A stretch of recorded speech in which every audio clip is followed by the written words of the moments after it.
हरे हरे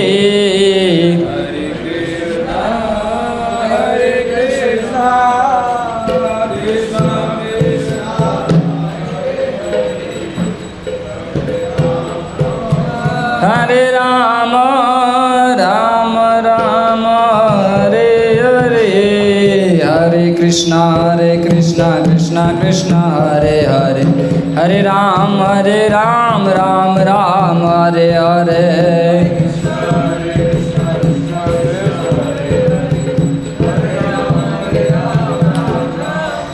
बोलो हरे कृष्णा कृष्णा कृष्णा हरे हरे हरे राम राम राम हरे हरे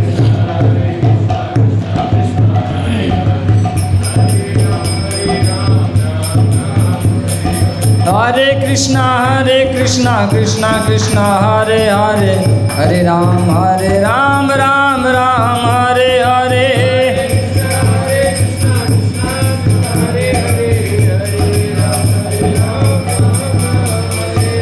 हरे कृष्णा कृष्णा कृष्णा हरे हरे हरे राम राम राम हरे हरे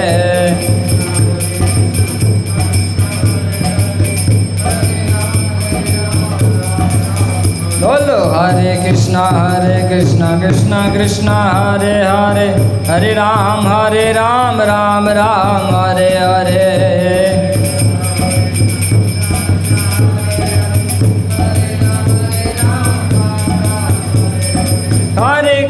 हरे कृष्णा कृष्णा हरे हरे हरे राम राम राम हरे हरे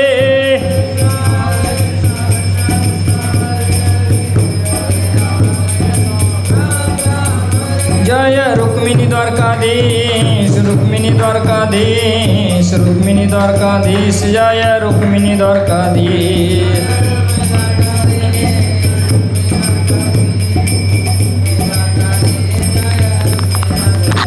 जय राधा श्याम सुंदर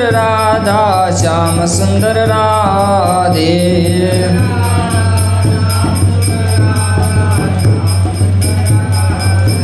जय कृष्ण बलराम जय वृंदावन धाम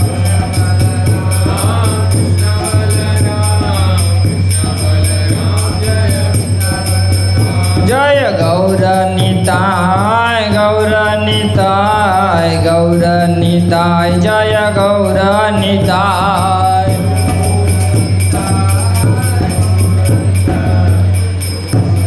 जय जय प्रभुपाद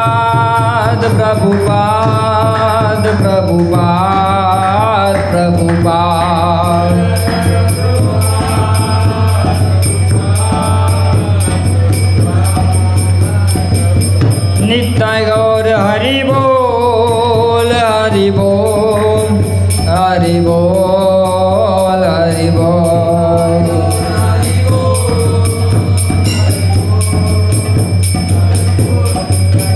ताय गौर प्रेमानंदे जो विष्णुपाद ब्रह्मस्फुर्गाचार्य अष्टदशी मदेशी भक्ति वेदांत स्वामी शील गुरुपाद की प्रेम से कहो जय श्री कृष्ण चैतन्य प्रभु नित्यानंद श्री अद्वैत गदाधर शिवासादि गौर भक्त वृंद की जय श्री कृष्ण चैतन्य प्रभु नित्यानंद श्री अद्वैत गदाधर श्रीवासादि गौर भक्त वृंद की हरे कृष्णा कृष्णा कृष्णा हरे हरे हरे राम राम राम हरे हरे ओम नमो भगवते वासुदेवाय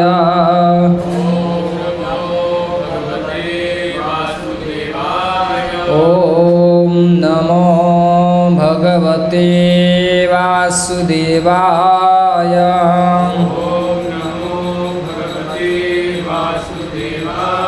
ओम नमो भगवते वासुदेवाय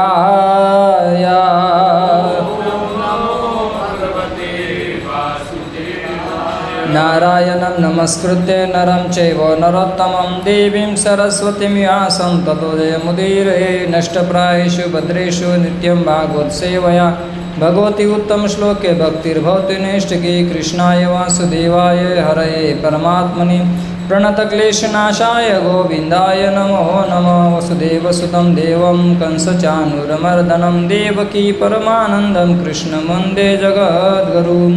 निगमकल्पतरुगलितं फलं सुखमुखात् अमृतद्रवसंयुतं पिबद भागवतं रसमालयं मुहुरो रसिका भुवि भावुका। शुश्रूष श्रद्धानस्य वासुदेव कथारुचि स्यात् महत्सेवया विप्रः पुण्यतीर्थनिषेवनात्। हरे कृष्णा कृष्णा कृष्णा हरे हरे, हरे राम राम राम हरे हरे।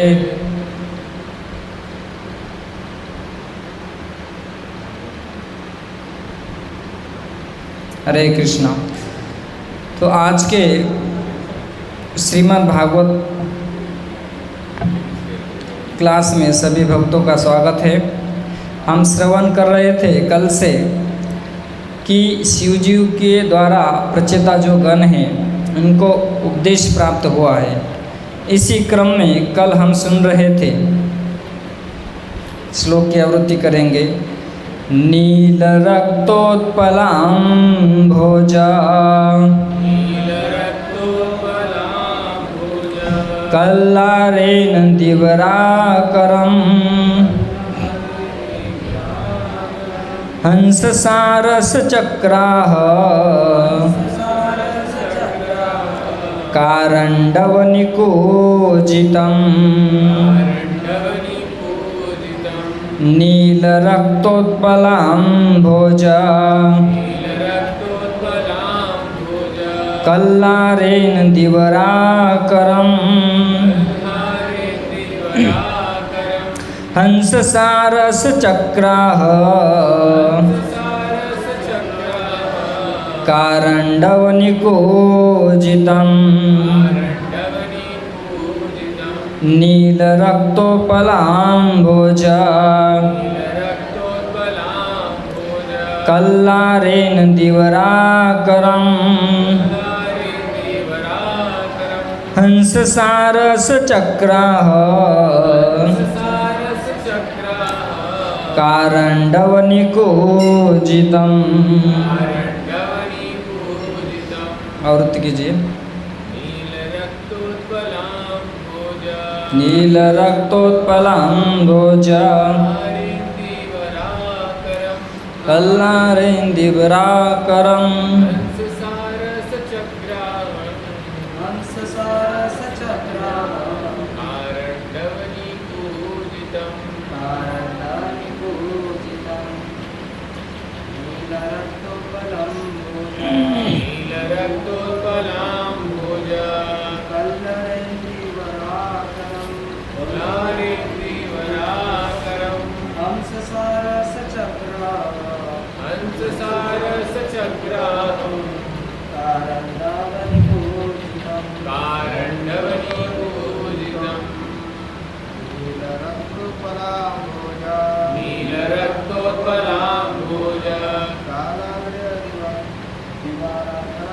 कल्लारेण दिवराकरम् हंससारसचक्राः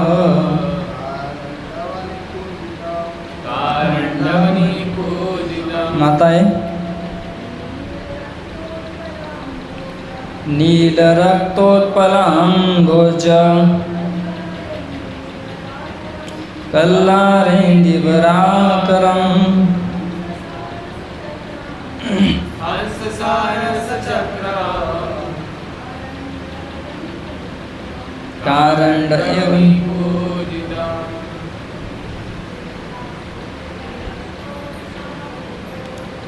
नीलरक्तोत्पलाम्भोजा कल्लारेण दिवराकरम् हंससारसचक्राः कारण्डवनिकोजितम्। शब्दार्थ नील नील, रक्त लाल, उत्पल कमल, अम्बज जल से उत्पन्न, कल्लार कमल की एक किस्म, किस्म माने जाति। इंदिवर कमल की एक किस्म। आकरम खान, हंस हंस पक्षी। सारस एक पक्षी। चक्रावह चकवा नाम का पक्षी। कारंडव विशेष पक्षी। निकुंजितम चहक रहे थे। अर्थ, उस विशाल सरोवर में विभिन्न प्रकार के कमल पुष्प थे।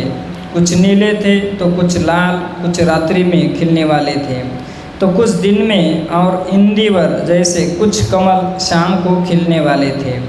इन सब फूलों से सारा सरोवर पुष्पों की खान सा प्रतीत हो रहा था।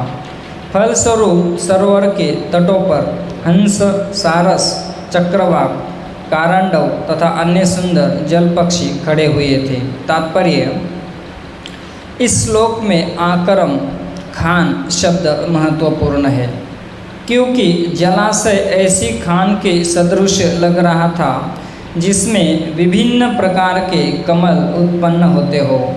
कुछ कमल तो दिन में खिलने वाले थे, कुछ रात्रि में और कुछ सायंकाल में खिलने वाले थे, और तदनुसार उनमें नाम तथा रंग भिन्न भिन्न थे। ये सभी फूल सरोवर में विद्यमान थे और सरोवर शांत था तथा कमल पुष्पों से पूरित था।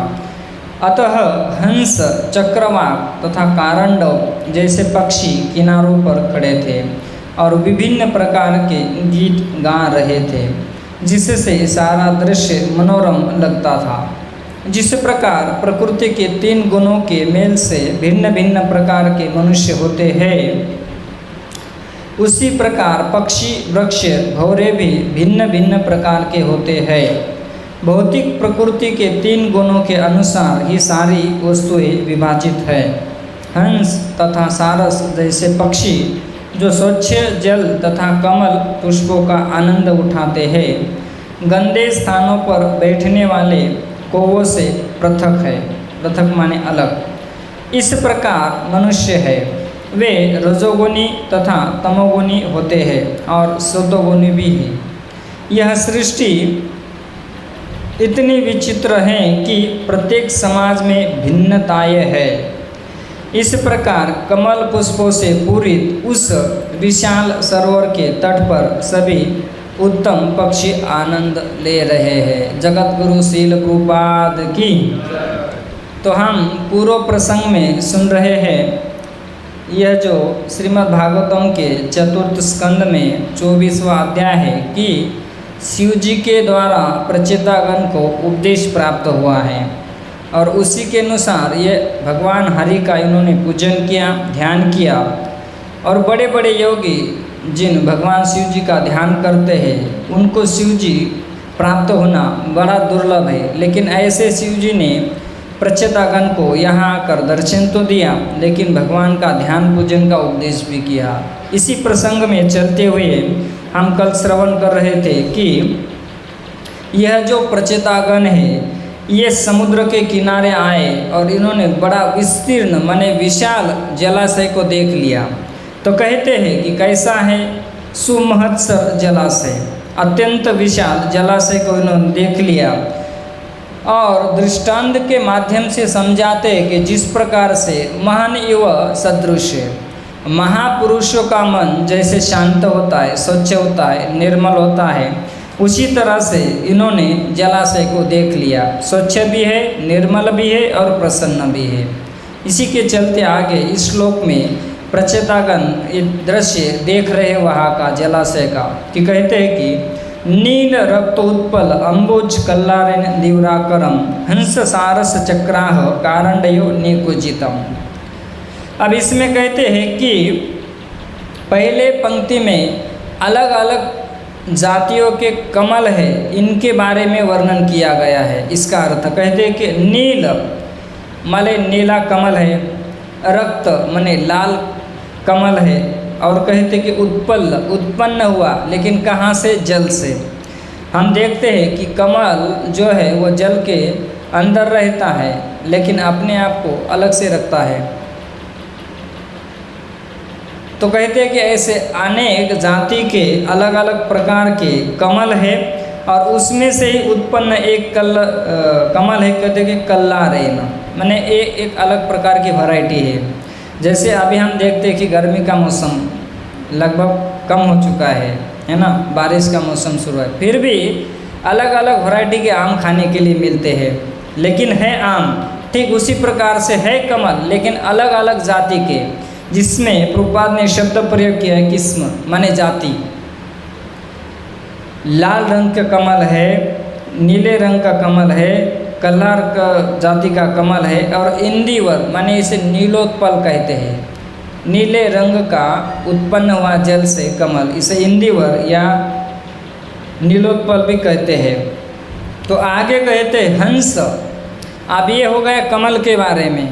नीचे के भाग में कहते हैं कि अलग अलग प्रकार के जो पक्षी है, उत्तम श्रेणी के पक्षी है, अन्य श्रेणी के पक्षी है, यह भी यहाँ कहते कि निकुजितम माने गुणगान कर रहे, गुंजन कर रहे, हंस है।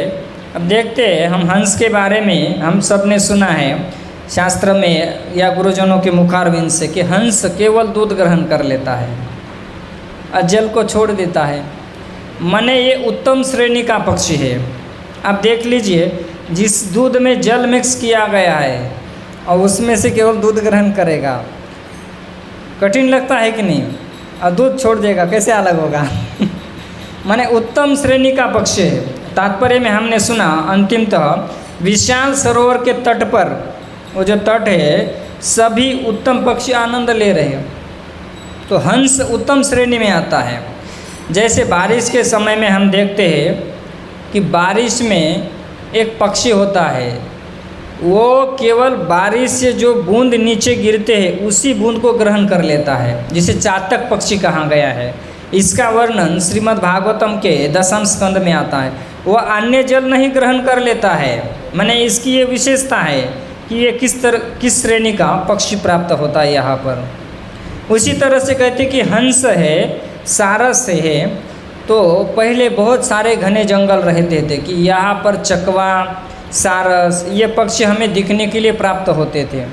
लेकिन अभी वर्तमान में ऐसी स्थिति है कि लोगों ने जंगल को नष्ट किया है और बड़ी बड़ी बिल्डिंग खड़ी की है ना। तो इसके मारे यह सब पक्षी हमें दिखने के लिए प्राप्त नहीं होते हैं, ना उनको जल मिलता है, ना फल मिलता है, ना वृक्ष है रहने के लिए। तो इसी के कारण आजकल वृक्ष भी दिखने के लिए बड़े दुर्लभ, पक्षी भी दिखने के लिए बड़े दुर्लभ हो चुके हैं। वर्तमान में भी ऐसी स्थिति हो चुकी है कि अगर बड़े बड़े सिटी में छोटे छोटे बच्चों को पूछा जाए कि दूध कहाँ से आता है, वो सीधा कह देते दूध डेयरी से आता है। मैंने गौ माता से, गाय से दूध प्राप्त होता है, ये कंसेप्ट उनके दिमाग में नहीं आती है। क्योंकि गौ माता दिखती नहीं है, बेचारा वो पैकेट दिखता है, वही दूध मैंने प्राप्त होता रहता है, और गाय का छोड़ के भैंस का आ जाता है। तो कहते हैं कि सारस है, चकवा पक्षी है, और कल्लार है, कारंड है, ऐसे ये सब पक्षी यहाँ पर गुंजायमान कर रहे हैं। ये मनोरम दृश्य यहाँ पर दिखाई देता है। तो आचार्यगण इसी के चलते कुछ वर्णन करते हैं। कहते हैं कि नीलो उत्पल दिनाम करंज जन्मस्थानम उत्पलानी रात्र विकिसानी। कहते हैं कि यह नीलोत्पल नाम का जो है इनका जन्मस्थान, यहाँ पर नीले रंग का इनका जन्म स्थान कहते हैं कि नीलोत्पल आदि नाम उत्पत्ति, माने उत्पत्ति के बारे में यहाँ पर वर्णन कर रहे हैं। और आगे कहते उत्पल अम्भोज कल्लारानी रात्रि दिन संध्या विकसानी। अब जो नीला है, लाल है या नीलोत्पल है, इनके बारे में कहते कि उत्पल अम्भोज कल्लार जो रात दिन और संध्या में खिलते हैं। इंदिवरम नीलोत्पलम माने नीलोत्पल माने इंदिवर जिसको कहा गया है, नीला कमल, इसके दो नाम कहे गए। तस्य पुनरोक्ति प्राचुर यज्ञ न अर्थम।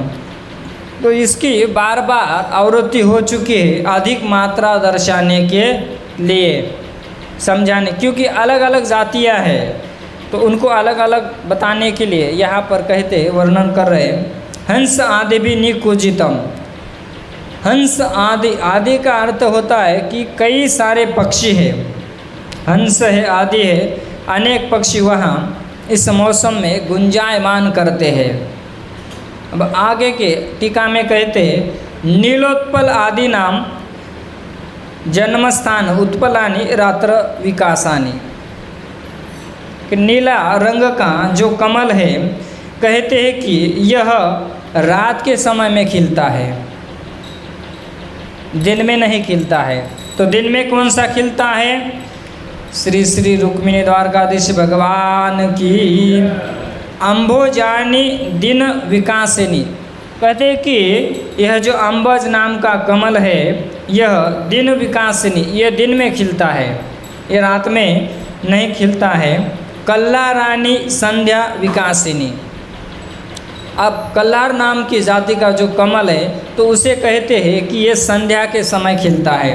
कई बार हम देखते हैं ना कि उसका नाम अभी याद नहीं आ रहा कि वो संध्या के समय फूल खिलता है, जैसे जैसे संध्या होती है रात में पूरी तरह से खिल जाता है, सफ़ेद होता है और बड़ा सॉफ्ट रहता है और पूरी तरह से वो खिल जाता है।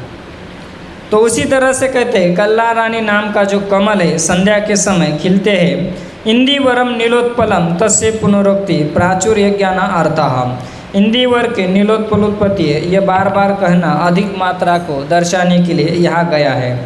हंस आदि निकुंजितम चक्रः चक्रवाकः, माने अनेक प्रकार के पक्षी यहाँ पर गुंजायमान करते हैं और इसी के मारे यहाँ पर कहते कि लता बेली है, पवन चल रही है, पवने न उत्सव यत्र, मानो यहाँ पर एक प्रकार का उत्सव मनाया जा रहा है।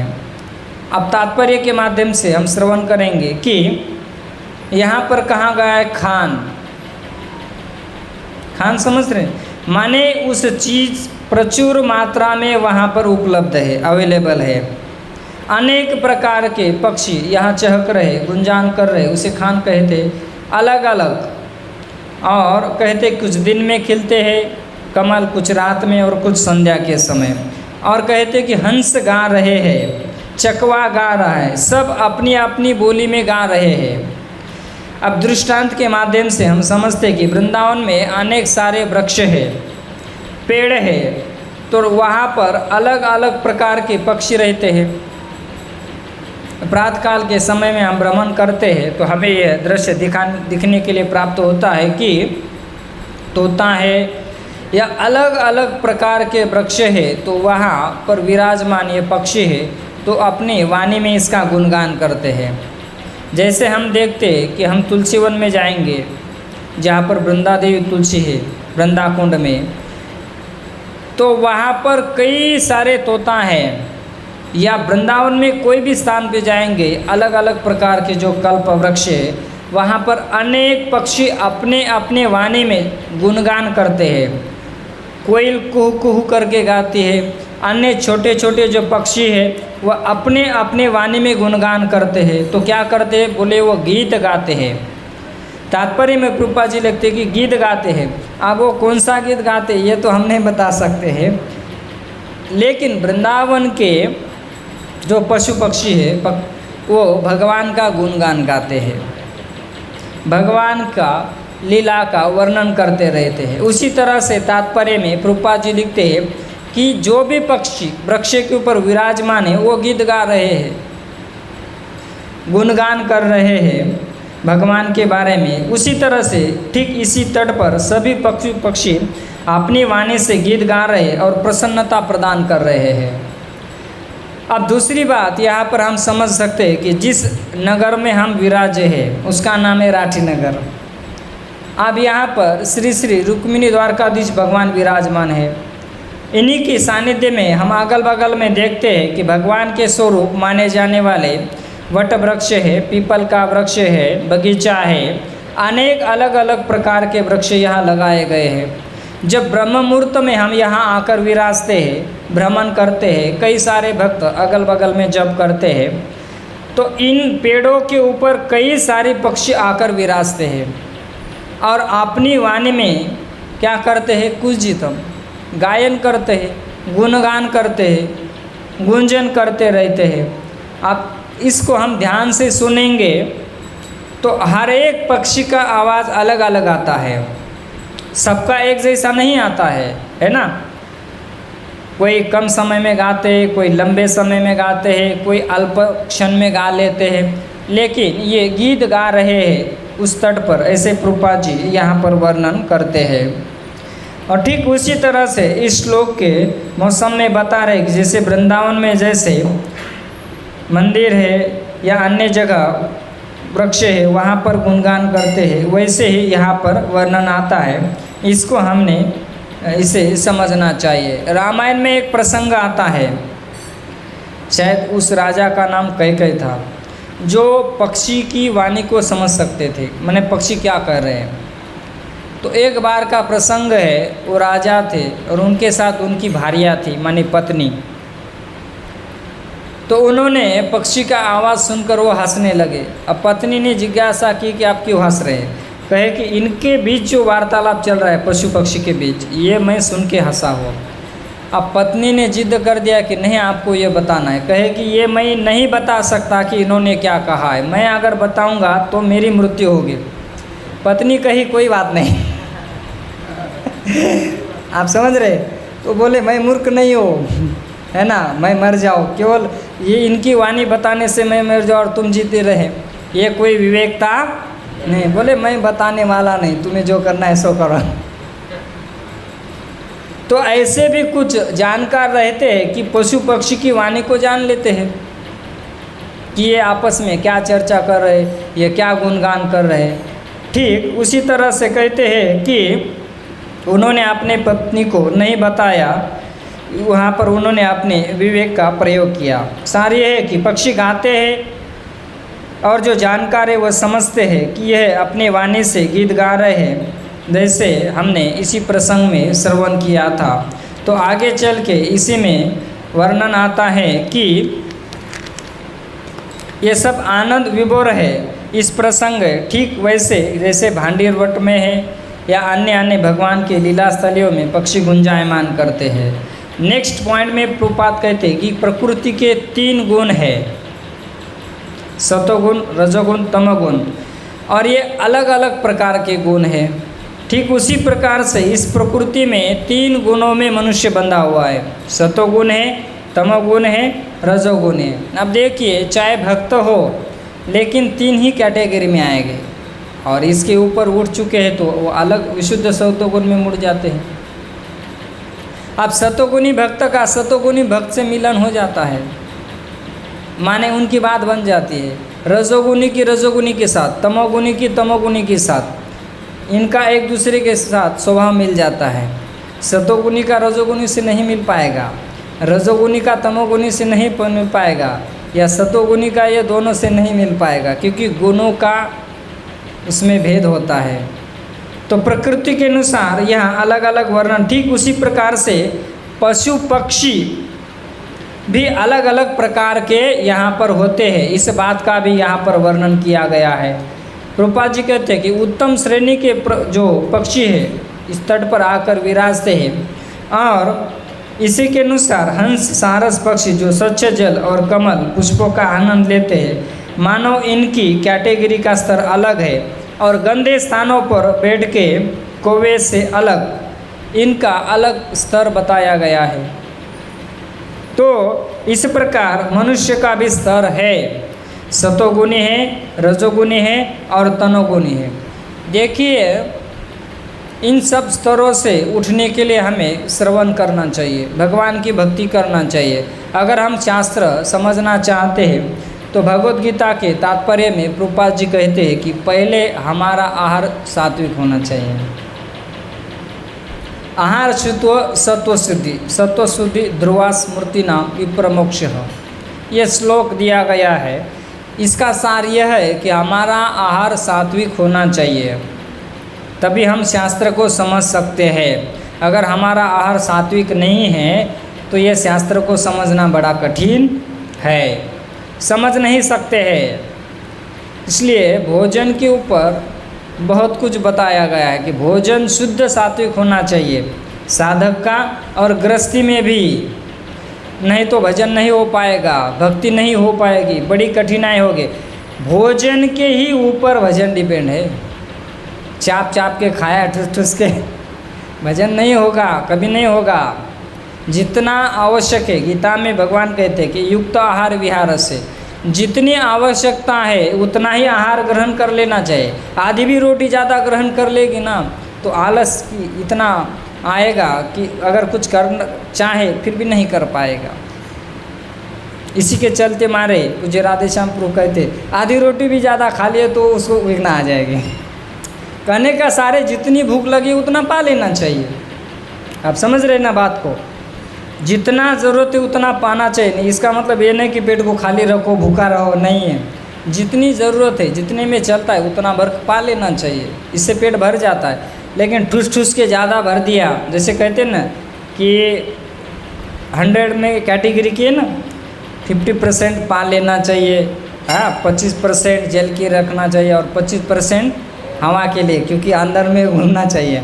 क्योंकि अंदर ये हवा वायु जाता है तो उसका भी यहाँ कार्य होता है।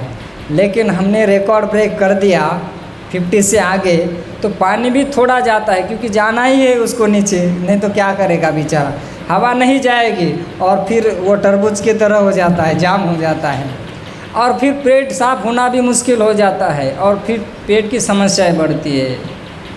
खाने के बारे में अष्टांग हृदय ग्रंथ में बहुत बताया है, खाने के बारे में कि पानी किस तरह से पीना चाहिए। कई बार हम देखते हैं कि भक्तगण खड़े खड़े पानी पीते, खड़े खड़े पानी नहीं पीना चाहिए, बैठकर पानी पीना चाहिए। कैसे कहते हैं कि सिप सिप कर पानी पीना चाहिए। इससे क्या होता है, हमारे मुंह के अंदर जो लाल ग्रंथि है वो अंदर जाती है और इससे शक्ति प्राप्त हो जाती है, अंदर प्रतिकार शक्ति बढ़ जाती है। इसलिए कहते हैं कि जब ब्रह्म मुहूर्त में उठते तो गुनगुना पानी पी लेना चाहिए उठते ही।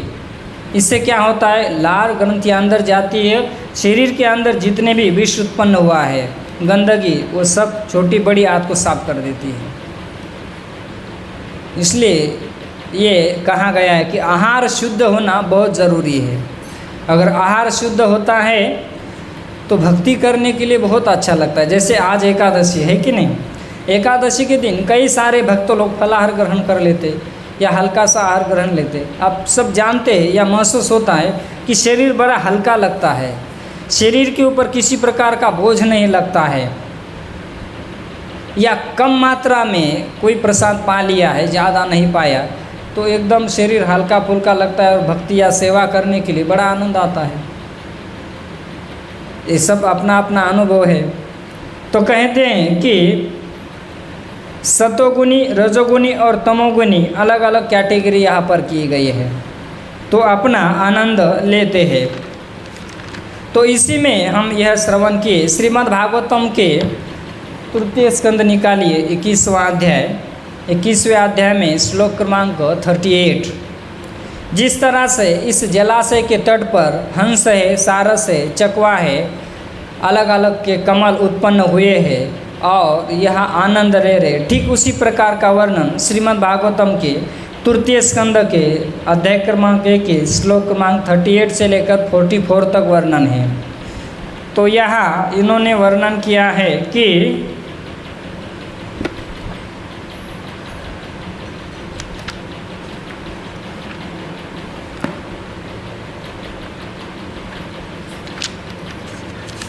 देखिए यहाँ पर इस अध्याय में शत्रुपा, मनु महाराज और शत्रुपा अपनी कन्या को साथ में लेकर पहुँचे करदम जी के आश्रम पर, है ना। तो कहते हैं कि इनके आश्रम पर आए हैं अपनी कन्या को देने के लिए, क्योंकि भगवान ने कहा था, आकाश सुनी हुई कि उन्होंने 10,000 साल तक तपस्या की थी, 10 ही की थी ना। तो उन्हें कहा कि आपको मनु महाराज और शत्रुपा अपनी कन्या को लेकर आ जाएंगे, आपको प्रदान करेंगे। अब इस श्लोक में कहते हैं, यस्मिन् भगवतो नेत्रान् ने पतत अश्रुबिंदव कृपया संपरितस्य प्रपन्ने अर्पितया भृशम। कहते कि भगवान के आँख से जो बिंदु माने जल गिरा था, तो इससे कहते कि बिंदु सरोवर बना, वहाँ पर एक सरोवर बन चुका। और अपनी कृपा से जिनके ऊपर कृपा की, ऐसे करदम जी प्रपन्न माने भगवान के शरणागत है, और ऐसे शरणागत भक्त के ऊपर भगवान ने कृपा की। परिप्लुतम पुण्यम शिव अमृत जलम महर्षि गण सेवितम, कहते कि वहाँ एक जलाशय बना, बिंदु सरोवर बना, और कहते कैसा है, पुण्यम माने पवित्र है, और कैसे शिव अमृत जलम परम मंगल, और वहाँ का जलम अमृत तुल्य है, अमृत के समान वहाँ का जल है। और उसी जल को कहते कि महर्षि गण सेवितम, ये महर्षि है, इसका सेवन करते हैं, आश्रम का वर्णन करते हैं। उसमें पुण्य द्रुम लता जाले कूजत पुण्य मृग द्विज है, सर्वतु फल पुष्पाड्यम वनराजी आश्रियतम। पुण्य शब्द माने परम पवित्र, द्रुम माने वृक्ष है, लता है, वेली है, और यहाँ पर पवित्र मृग हिरण पक्षी कुंजायमान कर रहे हैं। बोले कैसे, जिस तरह से हम देख रहे हैं कि प्रचेतागण उस जलाशय के तट पर है, वहाँ भी अलग अलग कर पक्षी गुंजायमान कर रहे हैं, उसी प्रकार से यहाँ भी अलग अलग पक्षी हिरण गुंजायमान गुणगान कर रहे हैं। और आगे कहते कि सर्वतु फल पुष्पाड्यम, सभी प्रकार के वहाँ पर फल है, पुष्प है, इससे घिरा हुआ वनराज आश्रयतम, अलग अलग पक्षी है, और वहाँ पर आनंद लेते हुए वहाँ पर शोभायमान हो रहे हैं। मत्त द्विज गणे गुष्टम मत्त भ्रमर विभ्रमम, कहते कि अनेक द्विज माने पक्षी है, उनका समूह है, झुंड के झुंड वहाँ पक्षी वहाँ पर विराजमान हो रहे हैं, और उन्मत्त होकर भ्रमर विभ्रमम, अनेक प्रकार के कहते कि भ्रमर है, और वह उन्मत्त होकर वहाँ गुणगान करते हैं। मत्त बरी नटाटोप आहवन यद उन्मुक्त कोकिलम, इसका अर्थ पढ़िए 41 का।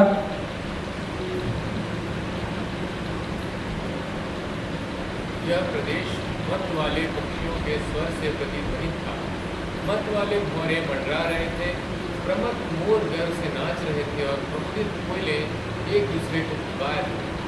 तो मयूर भी गा रहा है, और कोकिल एक दूसरे को क्या कर रहे हैं, हाँ, बुला रहे हैं। तो अलग अलग प्रकार के पक्षी यहाँ कहते कि गुंजायमान कर रहे, गुणगान कर रहे, बोल रहे हैं। आगे कहते कदम्ब चंपक अशोक कर कंबज बकुलासने कुंद मंदार कुट जैचूत पोल अलंकृतम। अब इसमें अलग अलग पवित्र वृक्ष है, जैसे कदम्ब है पवित्र वृक्ष है, चंपक है, अशोक है, या जैसे आंवला का वृक्ष होता है, अशोक का वृक्ष होता है, ये परम पवित्र होते हैं। इनका जहाँ सानिध्य होता है वहाँ सदैव पॉजिटिव एनर्जी रहती है। कहते हैं कि ऐसे बकुलासन है, कुंद मंदार कुट चूत बोलो अलंकृत, अनेक अनेक प्रकार के वृक्षों से यहाँ घेरा हुआ यह आश्रम है। तो यहाँ सब अलंकृत माने शोभायमान हो रहा है, इसकी शोभा बढ़ा रहा है। आगे कहते कारंड नाम का पक्षी है, हंस है, कुरर है, कुकुट है, सारस नाम का पक्षी है, चक्रवाहा, चकोर नाम का पक्षी से यह कूजितम माने गुंजायमान गुणगान कर रहे हैं। और आगे कहते हैं कि तथैव हरिणे क्रोडे श्याविद रावय कुंजरे है, गोपुच्छ हरिभिर मकर नुकुला नाभिर भी व्रतम प्रविश्य ततीर्थाव आदि राज सहात्मन। अंतिम 44 श्लोक में कहते हैं कि वहाँ पर अनेक हिरण हैं और क्रोडे हैं, कहते हैं कि लंगूर है, शाही है, नील गाय, यह अलग प्रकार की गाय है जो ब्रज में भी पाई जाती है, या कई गौ माता का जहाँ स्थान है वहाँ पर भी। दिखने में तो घोड़े के जैसी होती है, लेकिन होती है नील गाय। कई बार ऐसा सुना है कि मन में आए तो आ भी सकती है मारने के लिए, लेकिन वृंदावन के गौशाला में है ये, कृष्ण बलराम के, बड़ी शांत रहती है और घोड़े के जैसे दिखती है। और हमने कई बार उसको देखा है और बगल से देखा है। अब एक बार हम वृंदावन में गिरिराज जी की परिक्रमा कर रहे थे। हमने दिखने से हमने देखा कि घोड़ा तो यहाँ नहीं हो सकता है, ये तो गौ माता है, लेकिन वो ऐसी कूद रही थी मान लो किसी को पटका देगी। तो कहीं दूर से जाना पड़ा, मैंने बीच के रास्ता छोड़कर बाहर के मार्ग से गिरिराज जी की परिक्रमा की। क्यों? अब मन में आया तो क्या पता इसका, लेकिन वही नीलगाय अलग प्रकार की, वो इस्कॉन के गौशाला में है, कृष्ण बलराम में, बस वो इधर उधर घूमती है। कोई भी बच्चा भी उसके सामने जाता है तो कुछ नहीं करती है, लेकिन दिखने में घोड़े के जैसे रहती है, नीलगाय। तो कहते हैं कि ऐसे नीलगाय है, ऐसे पंक्षी, गुज्जर माने हाथी भी है, ये सब वहाँ पर विराजे है। इसका एक बार अर्थ पढ़िए 44 का।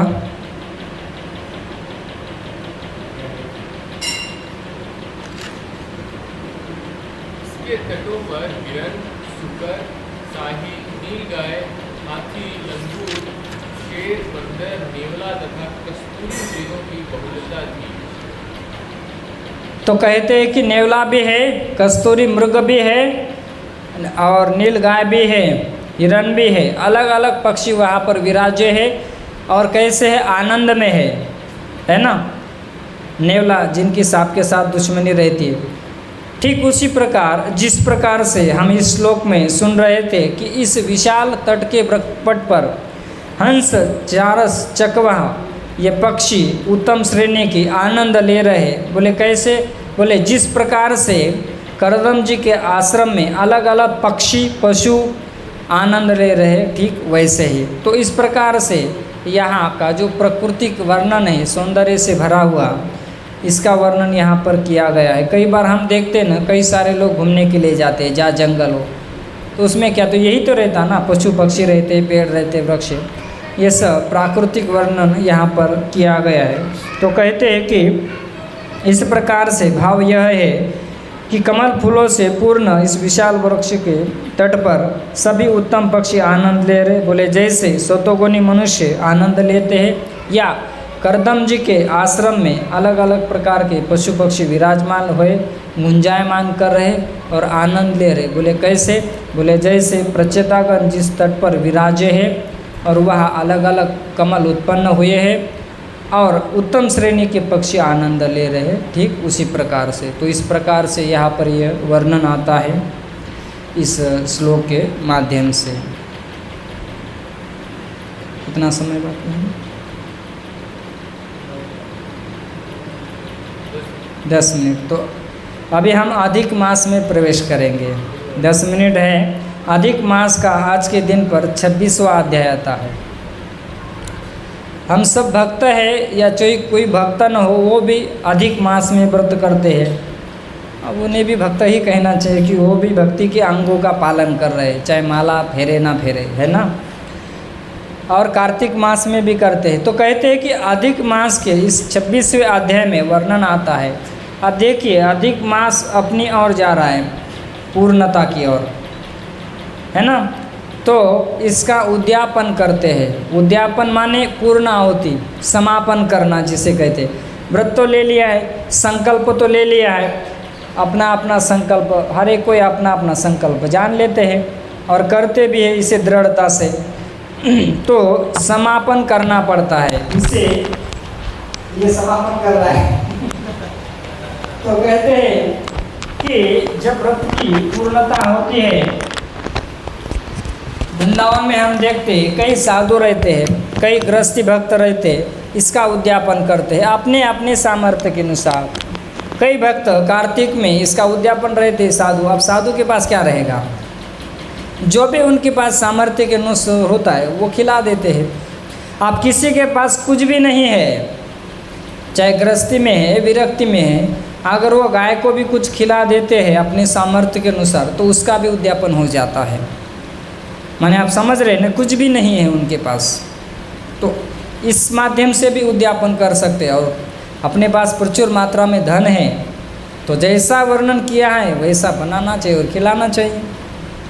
अब साधु के पास कुछ नहीं है, तो दाल चावल या दाल और ये क्या कहते हो, कड़ी बनाते और खिला देते हैं, यह आसानी से उत्पन्न हो जाता है। तो कहते कि उद्यापन माने व्रत का त्याग करना। यह व्रत, अब देखिए वाल्मीकि जी कहते हैं कि हे राजन सुन लो, सभी पापों का नाश करने वाला यह व्रत और भगवान की प्रसन्नता के लिए विधि से ग्रहण किए हुए नियमों के त्याग को विधि कहा गया है। आगे कहते हैं कि आयाचित व्रति से जिन्होंने इस व्रत का पालन किया है, आयाचित माने किसी से कुछ मांगना नहीं है, जो भी प्राप्त हो जाता है उसी में चलते रहो। अब इन्होंने जो व्रत किया है यह, तो इन्हें क्या करना चाहिए, कहते हैं कि उन्हें ब्राह्मणों को भोजन देना चाहिए और साथ में सुवर्ण दान देना चाहिए। सुवर्ण माने सोना, अपने सामर्थ्य के अनुसार जितना भी हो सके उतना। यह अयाचक व्रति से जिन्होंने व्रत किया है उनके लिए यह बात कही गई है। और अधिक मास में कहा गया है कि प्रसाद में 2 चीज़ें होनी चाहिए। एक है मालपुआ, जो इससे बनता है, क्या कहते हैं उसको, खवा कहते हैं ना, हाँ उसी चीज़ से बनता है। लोग मैदा से भी बनाते हैं, ऐसा सुना है ना। कहते कि प्योर होना चाहिए। जैसे आपके ही इस अमर नगरी से जब हम कौंडिन्यपुर में थे तो कोई गया की माता है, ब्राह्मणी माता, तो वो प्रसाद लेके आई थी, और वही जो वहाँ की जो माता है कौंडिन्यपुर की लीला माधुरी माता जी ने वो हमें प्रसाद खिलाया था। तो वो पूरी तरह से प्योर घी में बना था। और कहते कि इसको घी में बनाना है। मालपुआ एक तो खबे से और घी से बना होना चाहिए। तो मालपुआ खिलाने की महिमा खूब कही गई है। मालपुआ और महाराष्ट्र में एक कहा गया कि अनारस है। ये 2 चीज़ें खिलाने के लिए कहा गया है। और फिर अपने सामर्थ्य के अनुसार दाल चावल सब्जी या खीर जो भी, लेकिन 2 चीज़ों को कहा गया है खिलाने के लिए। तो कहते हैं ब्राह्मणों को भोजन देना और सुवर्ण का ध्यान देना चाहिए अपने सामर्थ्य के अनुसार। जिन्होंने केवल अमावस्या को भोजन किया है, अमावस्या आती है ना मास में एक बार, पूर्णिमा और अमावस्या, और अन्य दिन भोजन नहीं किया है, ऐसे कई सारे माताएं हैं या साधु या भक्त है, कार्तिक में और अधिक मास में अन्न ग्रहण नहीं करते हैं। हम देखते वृंदावन में, यह महाराष्ट्र से एक ब्राह्मणी माता है, भक्त है, वृंदावन में भी वास करते हैं कुछ समय और ज़्यादा समय महाराष्ट्र में।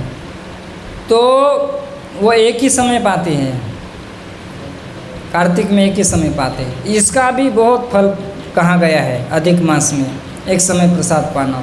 तो कहते हैं कि केवल अमावस्या के दिन भोजन किया है, बस एक दिन, उस भक्तों को दक्षिणा और गाय का दान करना चाहिए। गाय का दान करने के बारे में कहा गया है। और जो आंवला से स्नान करता है, अब आंवले से स्नान कैसा करते हम तो नहीं जानते हैं, या जल में डालते हैं या कैसे करते हैं, ये जानते हैं कि स्नान करते समय गोमूत्र जल में डालते हुए स्नान करते हैं ना, करते हैं ना शुद्धता के लिए। या अच्छा भी होता है कि गोमूत्र पानी में डालना चाहिए और स्नान करना चाहिए, ये बहुत अच्छा है। पहले जो साधु संत थे, भक्त थे, नहाते समय अपने जल में गोमूत्र डालते थे, डालना चाहिए, ये स्वास्थ्य के लिए भी बहुत अच्छा होता है। त्वचा के ऊपर भी इसका माने कोई इन्फेक्शन है तो हट जाता है। तो कहते आंवला स्नान करता है तो वो क्या करना चाहिए, उस भक्त को दही और दूध दान देना चाहिए। जिन्होंने फलाहार खाकर व्रत किया है अधिक मास में, केवल फल ग्रहण किए हैं, जो फलाहारी बाबा बन चुके हैं, कुछ कुछ होते हैं ऐसे, हमने वृंदावन में देखे कि फलाहारी केवल फल ग्रहण कर लेते हैं, इसलिए उनका नाम फलाहारी बाबा हो जाता है। तो कहते हैं कि जिन्होंने फल खाकर व्रत किया है तो फलों के नियम में उन्हें फल का दान करना चाहिए। नेक्स्ट, जिन्होंने अनाज खाया है, धान्य खाकर व्रत किया है, तो उन्हें गेहूँ चावल दान देना चाहिए, जिसे सीधा कहते हैं ना, सीधा सीधा, महाराष्ट्र में से सीधा कहते हैं। एक बार हम वृंदावन में थे, द्वादशी का दिन था, और एक जगह हम खड़े थे, प्रतीक्षा कर रहे थे कि वहाँ जाकर हमें ऐनक लेना था, जिसे चश्मा कहते हम। तो हम वहाँ बहुत समय से खड़े थे, बहुत सारे साधु थे, भक्त थे। तो वहाँ पर एक ब्राह्मणी माता है जो यहाँ से थी, मिथिला से, और उन्होंने हमारे सामने सीधा दी, कहे कि ये स्वीकार करो। मैंने कहा क्यों? बोले द्वादशी है और हम जब तक सीधा दान नहीं देते तब तक हम ग्रहण नहीं करते। मैंने कहा देखो आप कोई ब्राह्मण को दे दो, मैं कोई जन्म से ब्राह्मण नहीं हूँ। हाँ, हम वैष्णव फैमिली से बिलोंग करते हैं, वैष्णव परिवार से, लेकिन आप किसी ब्राह्मण को दान दीजिए। यहाँ ब्राह्मणों की कोई कमी नहीं है वृंदावन में। हम तो उन जन्म से उस परिवार से नहीं हैं, हम तो वैष्णव परिवार से आते हैं, आप किसी और को दीजिए। हमने कहा लो। बोले नहीं, हाँ आपको, हमें आपको ही देना है। अब वो माता हट करने लगी। क्या था? सीधा में पोहा था इतना इतना, उसमें गुड़ था और कुछ कॉइन्स थे, सिक्के। अब वो बहुत कहने लगे कि हम जब तक देते नहीं तब तक खाते नहीं। मैंने कहा अब ये तो हट कर रहे, और बहुत भाव श्रद्धा से थे। हमने पूछा कि आप कहाँ से? बोले हम मिथिला से है, ब्राह्मण हैं।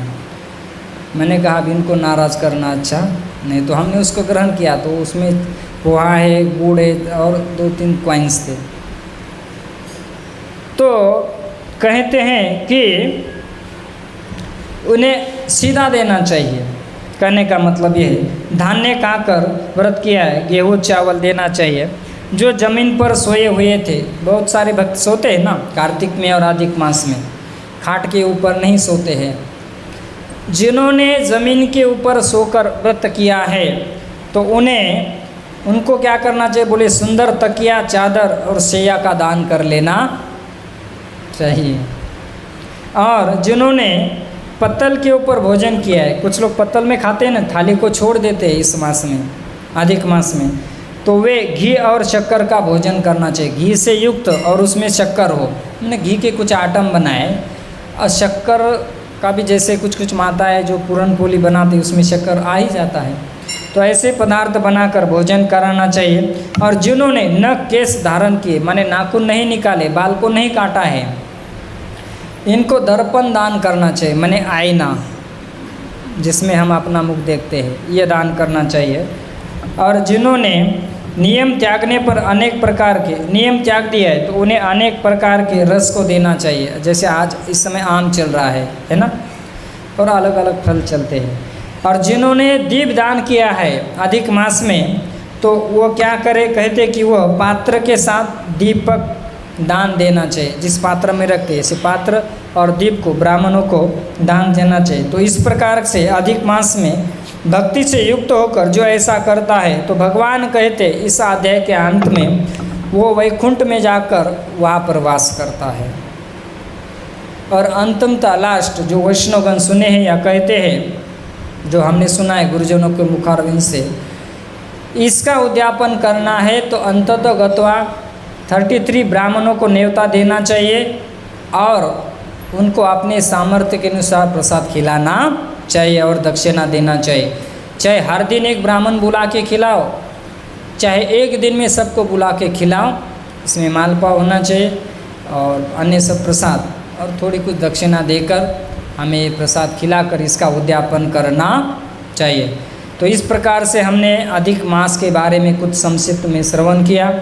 तो हम इस अमरावती नगरी में, जो भीष्मक राजा की नगरी है, इसमें 3 दिन से गुणगान करने का अवसर हमें श्री श्री रुक्मिणी द्वारकाधीश के सानिध्य में बैठकर गुणगान करने का अवसर प्राप्त हुआ।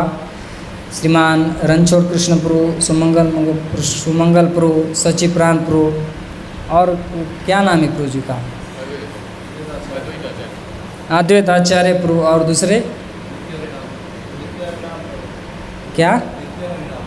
नित्य हरिनाम प्रभु, और अन्य जो स्टूडेंट्स भक्त हैं, वैष्णवी माता हैं, सभी ग्रस्त भक्त हैं, या जो भी इस YouTube के माध्यम से श्रवण कर रहे हैं, आप सभी भक्तों का हम भूरी भूरी साधुवाद देते हैं कि आप आए, समय दिया और इसका श्रवण किया। इसमें अगर कुछ त्रुटि रहते हैं तो आप स्वयं से इसे सुधार सकते हैं। हरे कृष्णा। ग्रंथराज श्रीमद्भागवतम महापुराण की, श्री श्री रुक्मिणी द्वारकाधीश भगवान की, श्री श्री गौर निताय की, जगत गुरु शील प्रभुपाद की, समवेद गौर भक्त वृंद की, निताय गौर प्रेमानंदे।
बंद करो, उनकी है कि